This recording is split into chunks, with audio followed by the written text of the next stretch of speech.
Good morning, everyone. Today's lesson is about integers. We're just starting to intro integers. So we're going to start by talking about positive and negative numbers. Positive numbers are numbers greater than 0. So if you see to the right, those are in light blue. Anything bigger than 0. So we have 1, 2, 3, 4, 5. And since it's a number line, everything going to the right of 0 is going to be positive.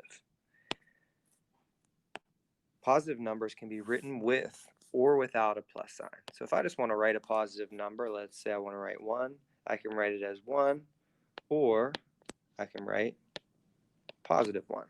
Most likely we're just going to write 1. We're not going to put the positive sign in front of it. If I want to put positive 5, I can do 5, or put the positive sign in front of it. Both of those mean positive. Negative numbers are numbers less than 0. So anything to the left of 0 on a number line is negative. Negative numbers must always be written with a negative sign. So if I want to write -1, I can't just put a 1. I have to put the negative sign and the 1 in front of it. If I want to write -2, -2, and so on and so forth. The number 0 is neither positive nor negative. It's neither. So it's kind of just a neutral number. So obviously when I'm writing 0, I don't put anything in front of it. 0 is in its own space. Integers are the set of all whole numbers and their opposites. So every whole number, 1, 2, 3, 4, 5, 6, and so on, and its opposite. So the opposite of 1 is -1. So those are all integers, -1, -2, -3, -4, and so on that way. Two numbers are opposites if on a number line they are the same distance from 0, but on different sides of 0. For example, 5 and -5 they're both 5 away from 0.